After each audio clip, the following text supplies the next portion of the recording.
हिंदुस्तान में सिंधियुनि खे उन वक़्तु सुठी नज़र सां ॾिठो कोन वेंदो हो। हिन हिक शरणार्थीअ जी ॼण ॻाल्हि ॿुधाईंदे चयो, पड़ा रहने दे कोने में। कीअं ॻाई? पड़ा रहने दे कोने में सदके बाग़बां तेरे, पड़ा रहने दे कोने में सदके बाग़बां तेरे, मैं कांटा ही सही लेकिन पला तो हूँ गुलिस्तां में। बुरी हो या भली हो रात कट जाती है दोनों की, फर्क इतना है कि हम जागते हैं और तुम सोते हो। नेहरू जी अखियुनि में मशालूं भरियूं, साम्हूं निहारियईं जीअं हम भी जाग रहे हैं। नेहरू संदसि कुल्हे ते हथ रखियो। मटका कमाल का बजाते हो। राम पंजवाणी जो एक ही चीज तो सिंध से लाया हूं, आप सिंधी हैं?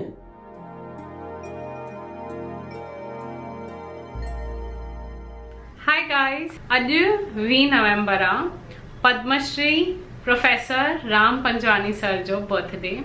राम पंजवानी दादा, साहिब बिजानी दादा जेके इंडियन इंस्टीट्यूट ऑफ सिंधोलॉजी जा डायरेक्टर आहिनि, उन्हनि वेरी काइंडली असां लाइ हिकिड़ो मस्त वीडियो ठाहे मोकिलियो आहे। I am just so impressed कि हो टेक्नोलॉजिकली एॾा एडवांस्ड आहिनि।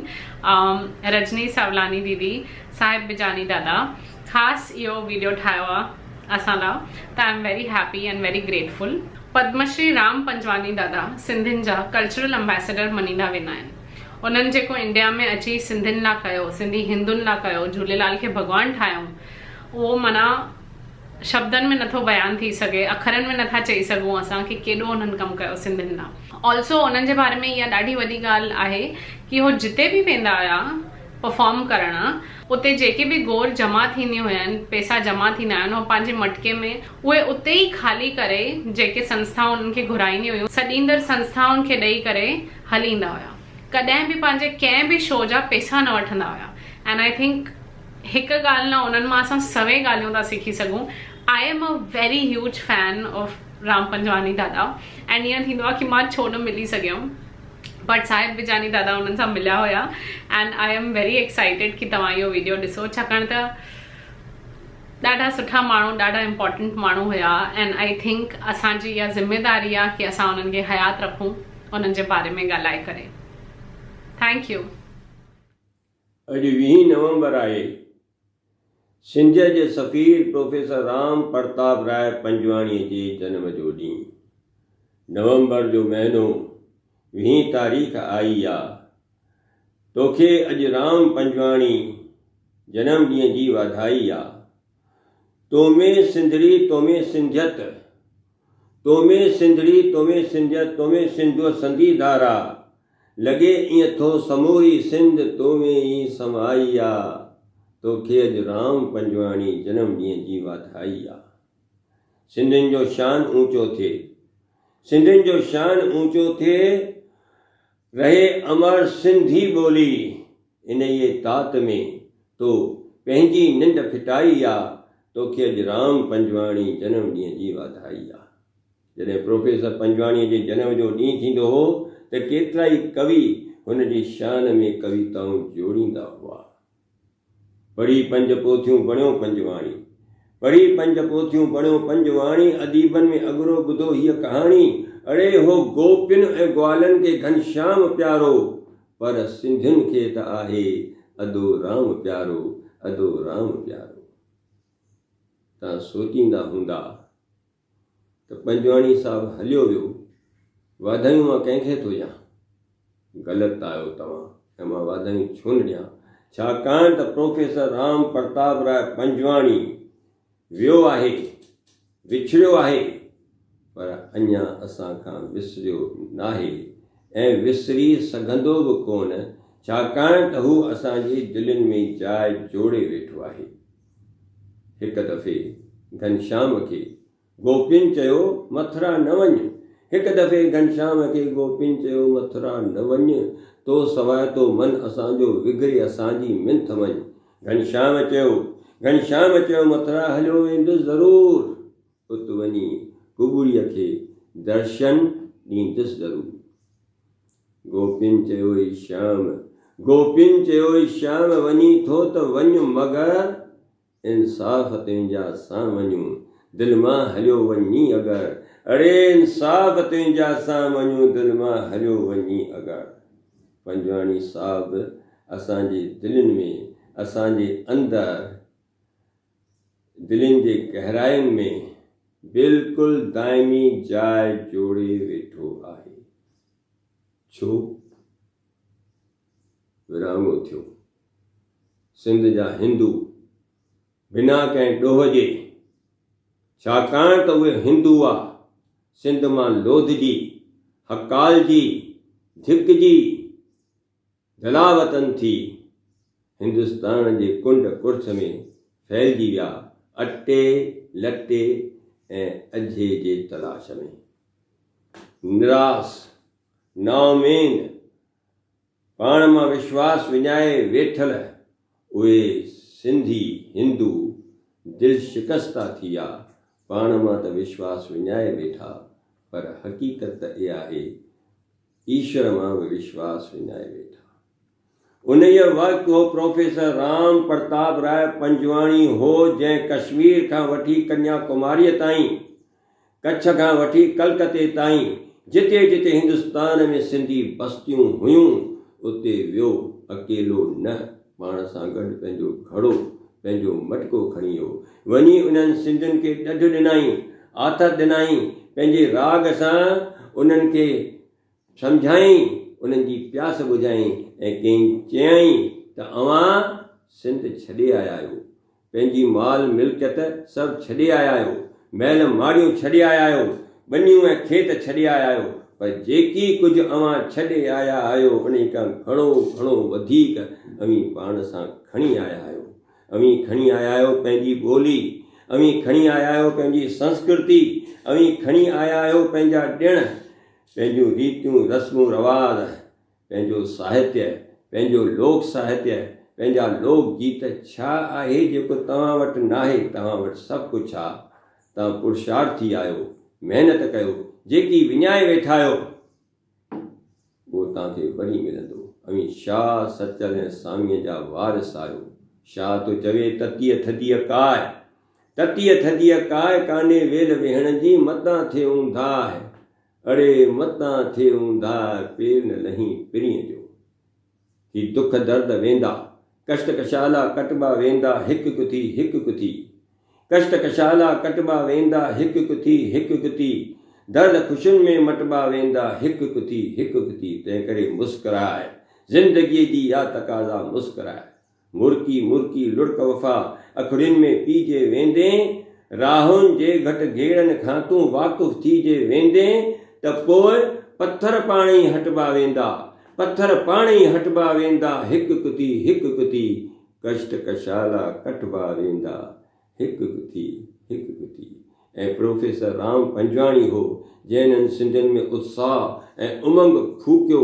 संदसि राग हिननि जे प्यासी ततल दिलनि जे मथां ॼण थधो छंडो लॻो ऐं सिंधी उथी खड़ा थिया ऐं महिनत कयऊं, मोहकम इरादे सां पंहिंजियुनि हिननि तकलीफ़ुनि जो मुक़ाबिलो करे मथे चढ़िया। केरु हो प्रोफेसर राम प्रताप राय पंजवाणी? हू हो हिकु ॿ शख़्सियत, घण पासाई, घण कुंडी हस्ती, जेको न सिर्फ़ साहित्यकार हो, कलाकार हो, नाटककार हो, हिदायतकार हो, अदाकार हो, सिंधियुनि जो मददगार हो ऐं सभ खां वधीक सिंधियत जो अलम बरदार हो। राम पंजवाणी उहो साहित्यकार हो जंहिं सिंधी साहित्य जी बेजोड़ शेवा कई। सिंध में उन 6 नावल लिखिया।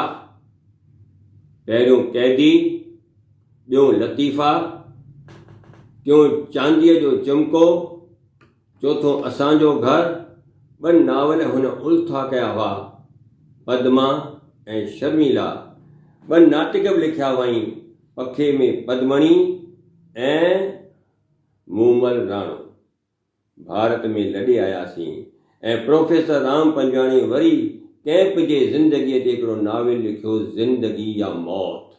उन जे बैदि हुन हिकु ॿियो नाविल लिखियो, आहे न आहे, ऐं आख़िर में नाविल जेको लिखियईं उहो हो शल धीअर न ॼमनि। उहे ही ॿ नाविल आहिनि। हिननि ॿिन्ही नाविलनि ते सिंधीअ में पिक्चरूं ठही चुकियूं आहिनि। आहे नाहे ते ॿधल पिक्चर ठही आहे झूलेलाल, ऐं शल धीअर न ॼमनि साॻिए ई उनवान वारी पिक्चर सिंधीअ में ठही चुकी आहे। राम पंजवाणी अकीचार कहाणियूं लिखियूं।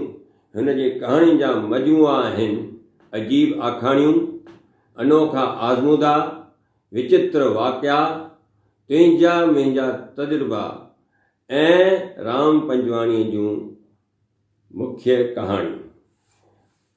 अनोखा आज़मूदा जेको हिन जो कहाणियुनि जो मजमूआ, उनखे 1964 जे लाइ साहित्य अकेडमीअ जो 5000 रुपया इनाम मिलियो हो। पंजवाणी नाटक नवीसो हिंदुस्तान में पहिरियों नाटक नवीसो जंहिं पंहिंजे नाटकनि जो मजमूओ छपायो। शाह लतीफ़ जे 7 कहाणियुनि ते ॿधल नाटक हिन जोड़िया ऐं छपायईं। संदसि ॿियो नाटकनि जो मजमूओ हो 7 रंग। अहिड़ी तरह राम पंजवाणी नाटक नवीस तौरु, कहाणीकार तौरु, नावल नवीस तौरु सिंधी साहित्य जी बेजोड़ शेवा कई। सिंधीअ में शाइरी बि कंदो हो, सिंध में शाइरी कंदो हो, हिंदुस्तान में सिर्फ़ु गीत लिखियईं ऐं उन्हनि गीतनि जे करे राम पंजवाणी हिंदुस्तान में ॾाढो मशहूरु थियो।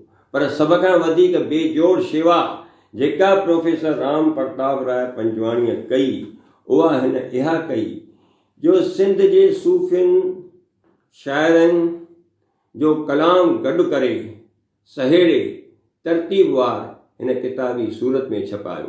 पहिरीं छपाई सिंधी कलाम, पोइ छपाई सिंध जी सूखड़ी ऐं आख़िर में दिलि न ढापियसि। तंहिं करे लॻभॻि 800 या 900 कलामनि जो मजमूओ छपायईं सिक जी सौगात। हीअ आहे उहो किताबु जेको राम पंजवाणीअ छपायो हो ऐं हिन जो ॿियो छापो पारू चावला छपायो हो। किताबु ॾिसी दिलि में दर्द थो थिए। हीउ कमु उहो ई करे सघंदो जंहिंजे दिलि में दर्द हूंदो, पंहिंजे ॿोलीअ लाइ प्यारु हूंदो। न त हीउ अटकाठियो कमु करणु को सवलो त नाहे। ऐं प्रोफेसर राम प्रताप राय पंजवाणीअ इहो कार्य करे साबित कयो त हुनखे सिंधी ॿोलीअ लाइ निहायत घणो प्यारु आहे, निहायत घणो प्यारु आहे। राम पंजवाणी फसी ज़ुबान हो, गायक कलाकार हो। जॾहिं मंच ते चढ़ंदो हो तॾहिं खेसि लफ़्ज़नि जे लाइ पाण पतोड़णो न पवंदो हो। लफ़्ज़ अज़ ख़ुदि संदसि मुंहं मां फुआरे जा निकिरी निर्वार थींदा हुआ। हिन जी पंडित जवाहरलाल नेहरू हिंदुस्तान जे पहिरें प्रधानमंत्रीअ सां बि मुलाक़ात थी हुई। उन जे साम्हूं ॻाए चुको हो। कांग्रेस जो अधिवेशन हो बॉम्बे में, रात जो रंगारंगी प्रोग्राम हो। सिंधियुनि जे पारां प्रोफेसर राम पंजवाणी खे ॻाइणो हो। खेसि 5 मिंटनि जो वक़्तु हो। प्रोग्राम में बख्शी गुलाम अहमद वेठो हो, कृष्णा मेनन बि मौजूदु हो, मुरारजी देसाई बि हो, पर नेहरू अञा कोन आयो हो। शायदि 5-10 मिंटनि लाइ अचिणो हो। जीअं ई राम पंजवाणी स्टेज ते चढ़ियो त यकदमि हंगामो मची वियो। नेहरू अची वियो, नेहरू अची वियो। कारकुरदास भॻा ऐं जवाहरलाल नेहरूअ खे वठी आया। शाहाणी चाल सां नेहरू आयो ऐं अची शाहाणी कुर्सीअ ते विराजमान थियो ऐं साम्हूं प्रोफेसर राम पंजवाणी स्टेज ते मटके सां वेठो ॻाइणु शुरू कयईं। हिंदुस्तान में सिंधियुनि खे उन वक़्तु सुठी नज़र सां ॾिठो कोन वेंदो हो। हिन हिकु शरणार्थीअ जी ॼण ॻाल्हि ॿुधाईंदे चयो, पड़ा रहने दे कोने में। कीअं ॻायईं? पड़ा रहने दे कोने में सदके बाग़बां तेरे, पड़ा रहने दे कोने में सदके बाग़बां तेरे, मैं कांटा ही सही लेकिन पला तो हूँ गुलिस्तां में। बुरी हो या भली हो रात कट जाती है दोनों की, फर्क इतना है कि हम जागते हैं और तुम सोते हो। नेहरू जी अखियुनि में मशालूं भरियूं, साम्हूं नियारी जीअं हम भी जाग रहे हैं। ऐं प्रोफेसर राम पंजवाणी पोइ त गालिब, मीर, दाग घणनि ई उर्दूअ जे शाइरनि खे खणी उन्हनि जो कलाम ॻाईंदो रहियो, उन्हनि जा शेर चवंदो रहियो। नशे में हू, नशे में हो नेहरू, सभु नशे में टुॿी ॾेई वेठा हुआ ॼण। 20 मिंट प्रोफेसर राम प्रताप राय पंजवाणी ॻायो ऐं ख़बर न आहे कहिड़ो प्रोग्राम खां पोइ खेसि नेहरूअ जे साम्हूं वठी वियो। नेहरूअ संदसि कुल्हे ते हथु रखियो, चई पूरे की पूरी उर्दू दीवान आपको याद है? मटका कमाल का बजाते हो। राम पंजवाणी जो एक ही चीज़ तो सिंध से लाया हूँ, आप सिंधी हैं और सिंधी उर्दू में इस तलफ़्फ़ज़ से गाए। इते नेहरू जो दिल्ली आते हैं, कभी मुझसे मिलिएगा। वरी नेहरू खे ख्याल आयो त हर को माण्हू त मूंसां गॾिजी नथो सघे। चई कार्ड के पीछे लिखना सिंधी प्रोफेसर मटके वाला। जवाहरलाल नेहरू सां जॾहिं दिल्लीअ में राम पंजवाणी वियो तॾहिं गॾियो ऐं नेहरूअ खेसि पूरी आज्ञा ॾिनी। उन खां पोइ बॉम्बे में यूनिवर्सिटी हॉल में नेहरूअ सां हिन जी मुलाक़ात थी ऐं नेहरू हिन खे पछाड़ी ताईं सिंधी प्रोफेसर मटके वाला करे छॾींदो हो। इंदिरा गांधीअ सां बि राम पंजवाणी जी मुलाक़ात थी। दिल्ली में प्रोग्राम हो। जयराम दास दौलतराम जे चवण ते राम पंजवाणी दिल्लीअ में ख़ासि वियो हो। इंदिरा गांधीअ जे साम्हूं ॻायईं। इंदिरा ॾाढी ख़ुशि थी ऐं उन खां पोइ जल्दी वञणी, पर चई मां अञा वेही थी सघां जे प्रोफेसर साहिबु अञा हिकिड़ो गीत ॿुधाए। पंजवाणी ख़ुशि थी वियो, ॿियो गीत ॿुधाई। इंदिरा चयो अञा मूं वटि टाइम आहे, मां 5 मिंट ॿिया बि वेही ॿुधंदसि प्रोफेसर पंजवाणी खे। ऐं पंजवाणी ॻायो, आयो लाल झूलेलाल, आयो लाल झूलेलाल। नीलम संजीवा रेड्डीअ जे तरफ़ां हिन खे जॾहिं पद्म श्री अता पे कयो वियो तॾहिं इंदिरा गांधी बि उते मौजूदु हुई। साम्हूं ॾिठई पंजवाणी, चयईं प्रोफेसर साहिबु मुंहिंजे तरफ़ां तव्हांखे वाधायूं हुजनि। हूअ अॻियां वधी आई। राम पंजवाणी बि अॻियां वधी वियो। चयईं प्रोफेसर ही छा आहे? तूं त 15 सालनि खां पोइ साॻियो नौजवान पियो लॻीं, तूं त ॿुढो ई कोन थियो आहीं। राम पंजवाणी थो चए madam I don't have time to grow old. उन खां पोइ जॾहिं विश्व सिंधी सम्मेलन हो तॾहिं बि प्रोफेसर राम पंजवाणी आजा कमेटीअ जो प्रेसिडेंट हो ऐं तकरीर कई वई। कहिड़ी तकरीर कई? मां पाण उते हाज़िर हुउसि। चयईं प्रधानमंत्री जी आप हमारे घर आए, हमारी किस्मत है, खुदा की कुदरत है, लेकिन गालिब की तरह ये नहीं कहूँगा कि कभी हम आपको देखते हैं और कभी खुद को, क्योंकि हम सिंधी शिकवा करना नहीं जानते, शिकायत करना नहीं जानते। ऐसे मौके आते हैं लेकिन शिकायत होती नहीं। जब साहिल दूर चला जाए, जब साहिल दूर चला जाए और कश्ती बीच में आ जाए, उस मंजिल पर हर मुश्किल को तकदीर ही कहना पड़ता है। शिकवे भी ज़बां पे आते हैं, खामोश भी रहना पड़ता है। और हम सिंधी यहाँ आए तब हम शरणार्थी थे, हमने मेहनत की, परिश्रम किया, हम बन गए पुरुषार्थी और हमने कमाया है। अब हम शरणार्थी नहीं हैं, हम पुरुषार्थी हैं। उसके बाद हम बन गए परमार्थी। हमने बहुत कॉलेजेस खोले हैं, चोट पे चोट दिल पे खाए हुए, चोट पे चोट दिल पे खाए हुए, फिर भी लब है मुस्कराए हुए, मौत की वादियों में बैठे हैं हम सिंधी जिंदगी के दिए जलाए हुए। अंजाम सफ़र देख कर रो देते हैं, अपने ये कटे हुए पर देख कर रोते हैं। अंजाम सफ़र देख कर रोते हैं, अपने ये कटे हुए पर देख कर रोते हैं। रोते हैं इसलिए कि आहों का असर हो, लेकिन आहों का असर देख कर रोते हैं। राम पंजवाणी शेर व शायरी चवंदो वियो, ॼाण ई न पे पई ॻाल्हाए थो, ॻाए थो, ॻाए थो, ॻाल्हाए थो। माण्हू ताड़ियूं वॼाईंदा रहिया ऐं इंदिरा गांधीअ बि ताड़ियूं वॼायूं। दोस्तो, राम पंजवाणी महल जो माण्हू हो। महल मुताबिक़ ॻाल्हाईंदो हो ऐं ॻाल्हाए सघंदो हो। बॉम्बे में टीवीअ ते कमलेश्वर मुलाक़ात वठंदो हो ऐं चङनि भलनि माण्हुनि खे परेशान करे छॾींदो हो। प्रोफेसर राम पंजवाणीअ खां जॾहिं इंटरव्यू वरिताई तॾहिं हिकु ॾींहुं अॻु में जगदीश लछाणीअ खे चयो वई त देखना कल मैं आपके प्रोफेसर की क्या हालत करता हूँ। जगदीश चुप रहियो। जॾहिं इंटरव्यू जो वक़्तु आयो तॾहिं साईं कमलेश्वर हिन खां सुवालु पुछे। राम पंजवाणी सुवाल जे ख़तमु थियण खां अॻु ई फटाफट जवाबु ॾींदो वञे। हुनखे सुवालु पुछण जो पूरो मौक़ो ई न ॾिए, ॻाल्हाईंदो वञे। मैंने कोई गीत नहीं सुना, मैं आपको गीत सुना तो राम पंजवाणी ॻाइण में शुरू थी वञे। हो वीचारो मुंझी वियो। चई प्रोफेसर साहब, आप जो सिंधी हैं दुबई ज़्यादा जाते हैं। चई नहीं, आप भूल कर रहे हैं, हम दुबई नहीं, हम सिंधी सऊदी अरेबिया जाते हैं। सऊदी अरेबिया क्यों, वहाँ पैसा है? तो अच्छा, कमलेश्वर खुश थी हो। अच्छा, तो आप जो सिंधी हैं वो पैसे के लिए, पैसे के पीछे सऊदी अरेबिया जाते हैं। हाँ, क्यों नहीं। जो हम पैसा कमाते हैं खुद पे नहीं लगाते हैं, हम जो पैसा कमाते हैं भारत में लाते हैं। और बॉम्बे में हमने देखो 29 कॉलेजेस खोले, आपने कोई नहीं खोल सके, आपने वो कॉलेजेस नहीं खोल सके। हमने 10 लोग हॉस्पिटल बनाई है उन पैसों से जो हम बाहर से कमा के आए हैं। राम पंजवाणी ॻाल्हाईंदो वञे। वीचारो कमलेश्वर चुप थी वियो, हीअं निहारींदो रहिजी वियो।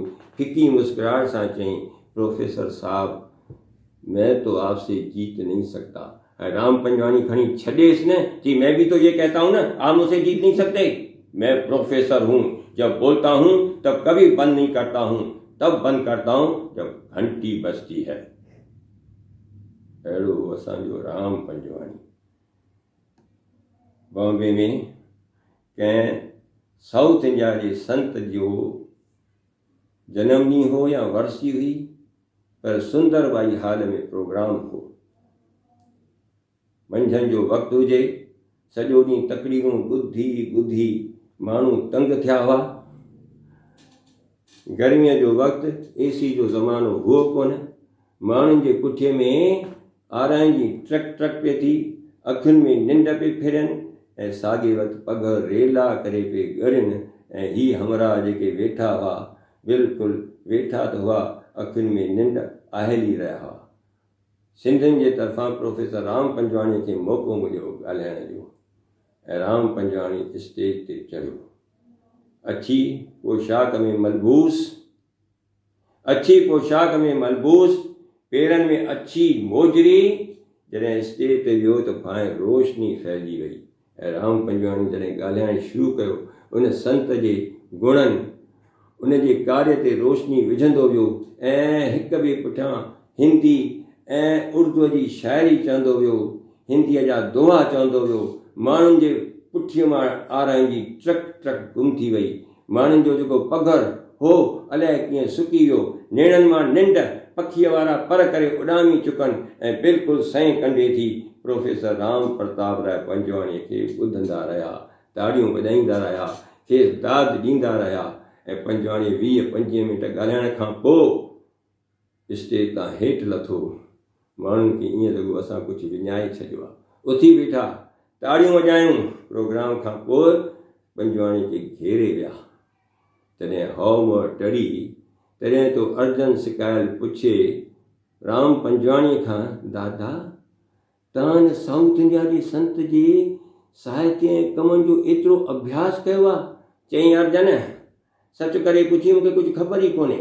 मूं त नालो ई अञा कल्ह ॿुधो आहे संत जो, पर संत में रही संत।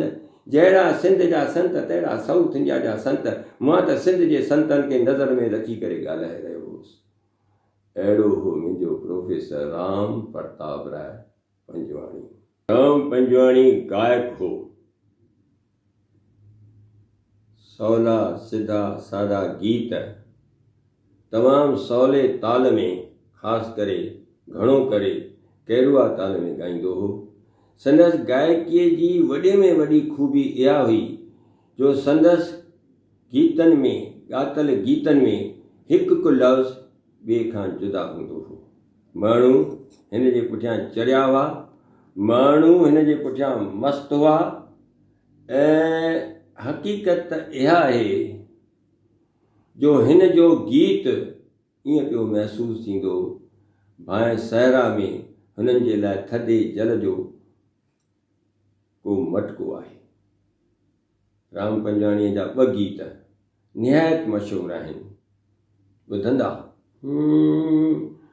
पंहिंजे अखियुनि में तोखे विहारियां, पंहिंजे अखियुनि में तोखे विहारियां, सिक तुंहिंजी साईं लोकां लिकायां, जीअ में जोड़े जाए जियारा, सुण साल मुंहिंजो हीणो हाल मुंहिंजो, सुण साल मुंहिंजो हीणो हाल मुंहिंजो, सिक में ओ सिक में, सिक में ओ सिक में, सिक में सिकीअ खे न सिकाए सुमारा, सुण साल मुंहिंजो हीणो हाल मुंहिंजो।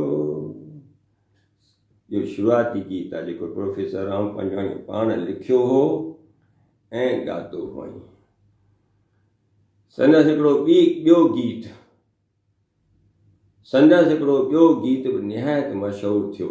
मशहूरु त हिन जा सभु गीत थिया, पर जेको गीत हिकदमि माण्हुनि जे ज़ुबान ते अची वियो उहो हो अलाए जे छा में राज़ी आहे, अलाए जे कंहिंसां राज़ी आहे, अलाए जे छा में राज़ी आहे, अलाए जे कंहिंसां राज़ी आहे, कोई राजा को फ़कीर बाज़ी घर जी बाज़ी आहे, अलाए जे छा में राज़ी आहे, अलाए जे कंहिंसां राज़ी आहे, कंहिंखे लख ॾेई तो लाल करे, कंहिंखे कख ॾेई कंगाल करे, अरडो असांजा कीन ॾिसे शल पंहिंजी महर करे, अलाए जे छा में राज़ी आहे। इहे पंजवाणी जा 2 गीत मूंखे पका हिंद सिंधी न जे विलायत में को सिंधी वेठो हूंदो ऐं जे कन ते परला पियुसि त हिकदमि त तेज़ हलंदड़ गाॾीअ खे रोके चाहींदो त इहे 2 गीत ॿुधां। पंजवाणी मूं चयो लोक गीत ॻाईंदो, लोक संगीत जो सुगम संगीत जो माण्हू हो, पर कॾहिं कॾहिं के शास्त्रीय संगीत ते ॿधल मिश्रित कलाम बि ॻाईंदो। राग मल्हार में बादल आया बार मियां, कर कवसण जी यार मियां, भोजल खे नित्य आस एहाई, लहंदे सार संभार मियां, बादल आया बार मियां, कर कवसण जी यार मियां। राग भैरव में त कंबर वारे साईं जीवत सिंह जा घणेई कलाम ॻाईंदो। अथम उमेद या सियार सॼण में उन्हनि जी आहियां मां उन्हनि जी आहियां, या जॾहिं पखे तुंहिंजे मां पेही तॾहिं परवाह रहे मूंखे पेही। राग भैरवी संदसि दिलपसंदि रागणी हो ऐं उन्हीअ में बेदिल साईं जो कलाम ॻाईंदो हो। बख्श मेरी तक सीर ओ म्या रांझन साईं, रांझन साईं मुंहिंजा सुहिणल साईं, रांझन साईं मुंहिंजा सुहिणल साईं, बख्श मेरी तक सीर ओ म्या रांझन साईं, दर तुंहिंजे ते म्या आहे विकाणी, आहे विकाणी, हीअ नकारड़ी रवो म्या रांझन साईं। प्रोग्राम जे आख़िर में प्रोफेसर राम पंजवाणी झूलेलाल जी जय ज़रूरु मल्हाराईंदो हो। आयो लाल झूलेलाल। उहो राम पंजवाणी हो जॾहिं सॼे हिंदुस्तान में झूलेलाल जा गीत ॻाए पंजड़ा ॻाए माण्हुनि खे इहो ज़हन नशीन करायो त झूलेलाल साईं सिंधियुनि जो इष्ट देव आहे। सिंध में झूलेलाल खे अक्सर सिर्फ़ु ठकुर पूॼींदा हुआ, पर हिंदुस्तान में प्रोफेसर राम पंजवाणी जे करे ई हर सिंधी झूलेलाल खे पंहिंजो इष्ट देव सम्झणु लॻो।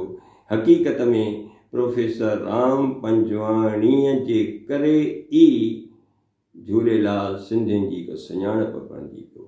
ऐं पछाड़ी में पंजड़ा ॻाईंदो हो, झूलेलाल जो गीत ॻाईंदो हो, जय मल्हाराईंदो हो। कीअं ॻाईंदो हो?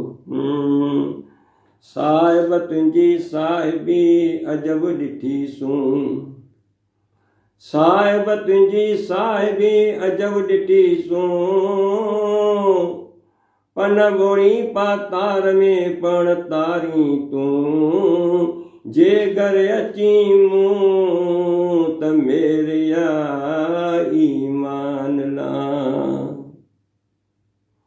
से आकड़ समुंड जी जित जलवे तो जाल, सए वसन सीर में माणक मोती लाल, जे मासो जड़ई माल त पूजारा वेली पुरती, अचो त आसाऊ करियूं त दूल जो दीदार। पंजवाणी सुर मथे न खणंदो, पर जेकॾहिं कंहिं मस्तीअ में अची वियो, मौज में अची वियो त बसि सुर एतिरो मथे खणंदो जो माण्हू मुंझी पवंदा। अचो त आसाऊ करियूं त दूल जो दीदार, अचो अचो त आसाऊ करियूं त दूल जो दीदार, जल थल अंबर में वसे जज ज्योति जलवेदार, नीरे घोड़े ते असवार, मुंहिंजो झूलण झूलींदो रहे। आयो लाल झूलेलाल, आयो लाल झूलेलाल, पल्ले वारो झूलेलाल, बहिराणे वारो झूलेलाल, झूले झूले झूले झूलेलाल झूलेलाल।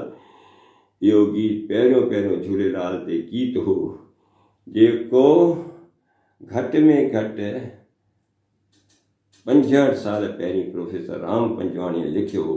सॼे हिंदुस्तान में इहो गीत ॻाईंदो, असीं ने माणा ऐं बनियाणा, असीं आणा ऐं बनियाणा, धूल तुंहिंजे दर ते विकाणा, दर ते विकाणा, दर ते विकाणा, दर ते विकाणा, असीं आणा ऐं बनियाणा, नंगी आहीं नंग पाल, दीननि जो तूं दयाल, झूलेलाल आयो लाल झूलेलाल। प्रोफेसर राम पंजवाणी जी ॾाढी दिलि हुई त मां हिकिड़ो अहिड़ो को मर्कज़ ठाहियां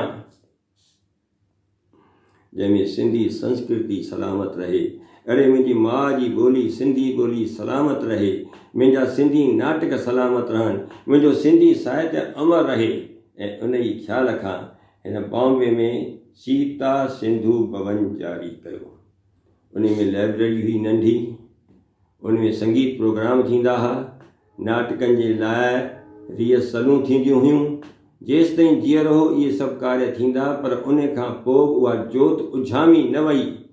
श्री ठाकुर चावला ऐं पारू चावला प्रोफेसर राम प्रताप राय पंजवाणी जे छॾियल कार्य खे अॻिते वधायो। हर 15 ॾींहं धमाका थींदा, संगीत प्रोग्राम थींदा हुआ, मुल्क जे कुंड कड़छ मां दर्शक ईंदा हुआ ऐं अची हिन प्रोग्राम जो सवादु वठंदा हुआ। गायक अची पंहिंजा गीत पेश कंदा हुआ। ठाकुर बि हलियो वियो ऐं पारू बि हली वई, पर वरी बि शुक्र आहे संदन लाडली किकी शोभा लालचंदाणी अॼु बि उहे मेला मचाए वेठी आहे। धणी खेसि शल घणा ॾींहं जे वॾा ॾींहं जे जो प्रोफेसर राम पंजवाणीअ जे इन सुपिने खे साकार कंदी रही। प्रोफेसर राम प्रताप राय पंजवाणी स्टेज जो महबूब कलाकार हो। खेसि दिलि जी तकलीफ़ हुई। डॉक्टरनि खेसि मंच ते चढ़ी ॻाइण ऐं नचण खां सख़्तु मना कई हुई।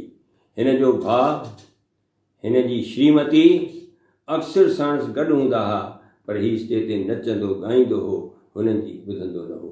चवंदो हो कलाकार ई कहिड़ो आहे जंहिंजो मौत स्टेज ते न थिए। मां चाहींदुसि त मां ॻाईंदे ॻाईंदे स्टेज ते ई हलियो वञा, पर ईअं न थियो। पर धक घटि राम पंजवाणी खुसी वियो। चेटीचंड जो ॾींहुं हुजे, बावे में हर हंधि मेला लॻल हुजनि, प्रोफेसर राम पंजवाणी खे हर हंधि दावत अचे, नींद अचे। छो? जेसिताईं पंजवाणी न पहुतो आहे प्रोग्राम ते, त प्रोग्राम खे कामयाबु ई सम्झो कोन वेंदो हो। सो पंजवाणी निकितो घर मां, पहिरीं साध बेले पहुतो, उते झूलेलाल जी जय मल्हाई। उन खां पोइ वियो खार में झूलेलाल मंदर में, उन खां पोइ रंग भवन में वियो, उन खां पोइ कॉर्पोरेट में आयो, झूलेलाल जो गीत ॻाईंदे ॻाईंदे वापसि मोटियो पंहिंजे घर ऐं अची करे उते सूमर जे ॾींहुं जेका सूफियाणी चौकी थींदी हुई उते ॻाइणु वेठो। 10 मिंटे खां पोइ उथी खड़ो थियो, चईं बाक़ी बाल गंधरू ओपन थिएटर में छो न वञा। उते वियो, ॻाए वॼाए माण्हुनि खे नचाए। कलंगीअ वारा लाल गिरी अचु घर में, घिड़ी अचु घर में, अखियूं मुंहिंजूं दर में। कलंगीअ वारा लाल गिरी अचु घर में, ॻाए माण्हुनि खे नचाए टुपाए ही हमरा वापसि घर आयो ऐं हलियो वियो।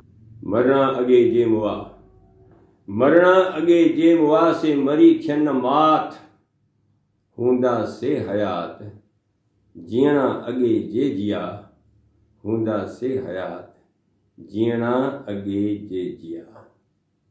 असीं जेके पुराणी पीढ़ीअ जा आहियूं, उन्हनि राम पंजवाणीअ खे ॾिठो, ॿुधो, खेसि पढ़ियो ऐं हुनखे माणियो। उन्हनि खे घटि में घटि इन ॻाल्हि जी त ख़ुशी आहे त हू पंजवाणीअ सां मिलिया हुआ। मूं से ॾिठा माए जिन ॾिठो पिरनि खे, मूं से ॾिठा माए जिन ॾिठो पिरनि खे, करे सघां न काय तिनी संधी ॻाल्हिड़ी, करे सघां न काय तिनी संधी ॻाल्हिड़ी। I hope तव्हांखे इहो वीडियो वणियो। Once again a huge thank you to साहिब दादा, रजनी दीदी and to all of y'all जेके इहो वीडियो ॾिसनि था। तव्हांजो सपोर्ट न हूंदो त इहो चैनल न हलंदो। अगरि तव्हांखे इहो वीडियो वणियो त प्लीज़ लाइक कयो, शेयर कजो इहो वीडियो एंड प्लीज़ हेठि कॉमेंट्स में ॿुधायो तव्हां लाइ असां कहिड़ा वीडियोस था ठाहे सघूं। Thank you, bye. Don't forget to subscribe, घंटी। Thank you, by.